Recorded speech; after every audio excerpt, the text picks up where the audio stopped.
A little baby block, get that garbage out of here. What it do, baby? Yeah, yo, what do you know?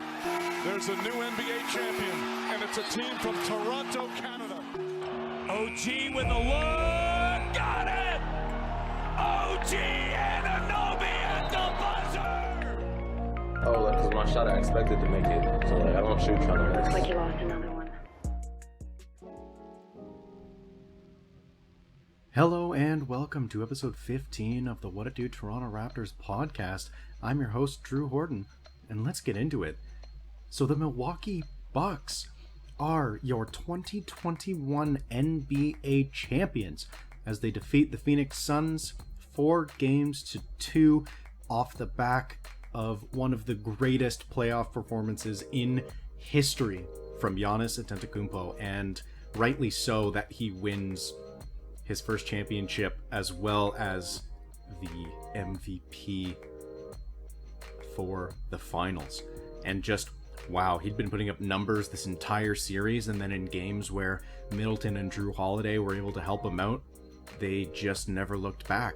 Dropped the first two in Phoenix, then took a resounding 120-100 win, then a close fought 109-103 win in game 4 to tie up the series. Some say they may not have deserved that win, but W's a W, especially in the finals. Then a close, hard-fought Game 5. Milwaukee edged out the Suns 123-119. That game really came down to the wire. And then a 7-point victory, 105-98 to clinch it. Giannis going for 50 points. And the biggest thing, 17 of 19 from the free throw line. When he needed to clutch up the most, he did. If he shot his average free throw percentage, that game may be tied or 1 or 2 points going down to the final seconds. But he had the best free throw performance of his career, 17 of 19, and it couldn't have come in a bigger spot. And Giannis, man, is just so likable. He just shared the spotlight with everybody. Even Rachel Nichols got a chance to hold the trophy, which I thought was really funny. And man, Giannis just having the time of his life. Caught a glimpse of him crying on the court just a little bit.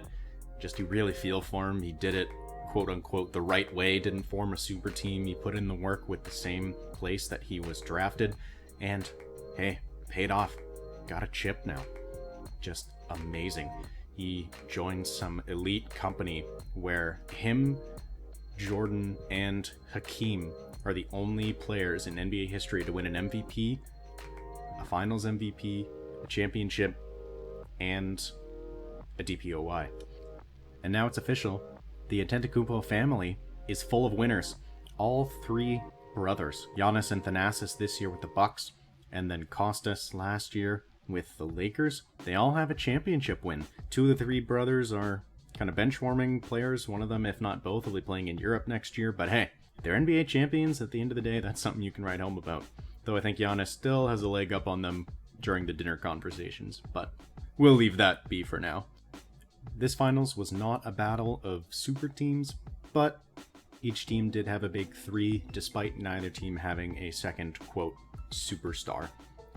So Giannis and Booker, obviously the 2 leading guys, and then the Bucks had Chris Middleton and Drew Holiday to back up Giannis, and then the Suns had, of course, Chris Paul and DeAndre Ayton.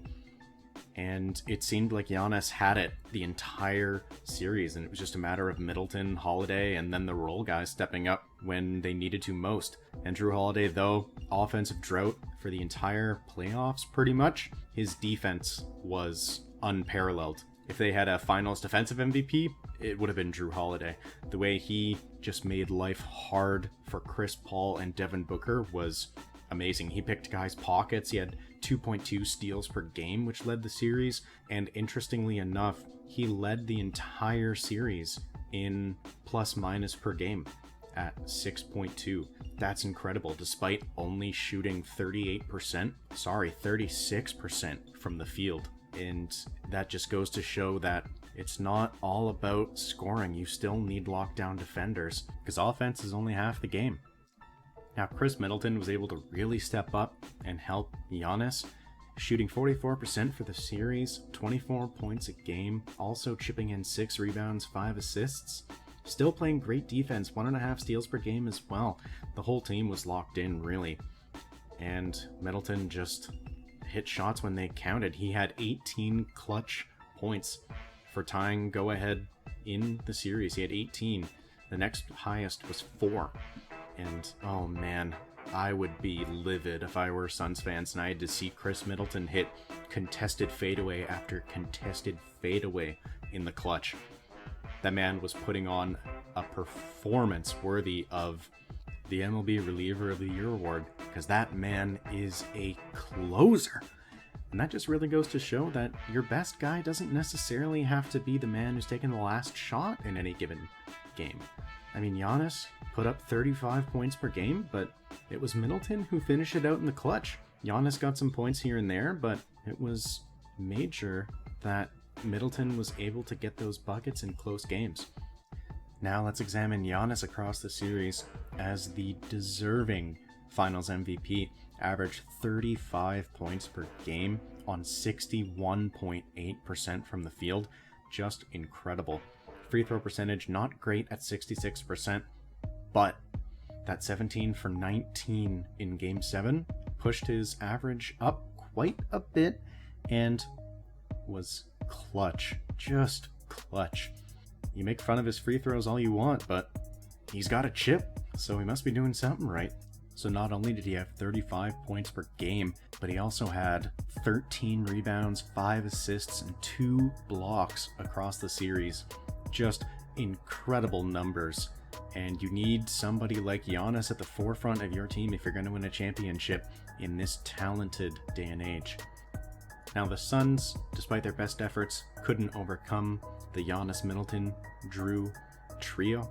But Devin Booker did put up 28 points per game on 45%, high volume as well, but just couldn't get the three-pointer to fall. Only shot 26.8% from 3 in the entire series on just under 7 attempts a game. Just not good enough if you're gonna win a championship. He did, however, shoot 6.8% better than Giannis from 3, although that's not really saying all that much.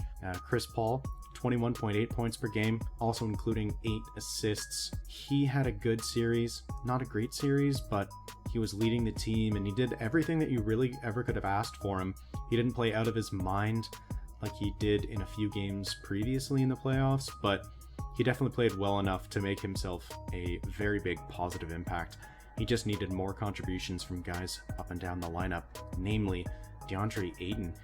Ayton kind of slumped in this series. He was going against Giannis and Brook Lopez on offense, and that's just tough for anybody, let alone Ayton, who's just a little bit smaller than both those guys. I say a little bit in parentheses, of course. But yeah, 14.7 points per game, 14.7, 12 rebounds. So, averaged a double-double for the entire series. He did shoot 53%, but he just wasn't as big of a factor on the offensive end because the Bucks had the big bodies in the paint to handle him. Between Brook Lopez and Giannis, those are 2 Defensive Player of the Year caliber guys. You're just not going to get that many points in the paint against Milwaukee. You have to hit your jump shots, and Ayton doesn't have a great jumper yet. That's what he needs to really take it to the next level. They didn't get a ton of support up and down the lineup from the role players. They just needed Booker to do more, needed Ayton to do more. And in the end, they just couldn't. Drew Holiday, Giannis, and Lopez, that defensive trio, and Middleton as well, no slouch on the defensive end either. They just locked down the Suns and made it difficult. They had to earn almost every bucket in the series, and you're just not going to win 4 games out of 7 like that. So props to the Bucks. They played amazing defense for the entire playoffs. My favorite part about the entire parade celebration was Giannis pretended to freeze up at the free throw line during the parade, so he was just staying in one pose with the ball for, I don't know how many seconds, might have been even minutes. That was just funny, playing at that joke that the Suns, Nets, etc. fans had been playing against him for the last little while. Nice to see him get the last laugh. And of course, he, instead of going to Vegas, went to Disney World. Just, love that guy. He also, after his 50-piece, ordered a 50-piece from McDonald's, where he was streaming Instagram Live to just about 150,000 people, then got mobbed as he was coming out of the drive-thru. And it's nice to see that kind of support, especially for a small market team. This is a big win for NBA parity, I think, because you just have these super teams forming, but this really shows that, you know, if you've got good team building, you get one guy you can build around, and if you do well enough, you can win a chip with your homegrown talent. Homegrown, so to speak, of course, seeing as Giannis and most of those guys are not from Milwaukee, but regardless, I think you all know what I meant. So the NBA season's officially over. Now we look onward to the draft, which happens fairly soon, actually. The Raptors, because of course I'm always going to bring it back to the Raptors, have the 4th overall pick, and it seems to be a toss-up between one of the two Jalens or Mobley. Whoever is left of those three guys will be our pick, and I'm excited for all of those options. They just seem like really nice talents. They'll fit our team immediately.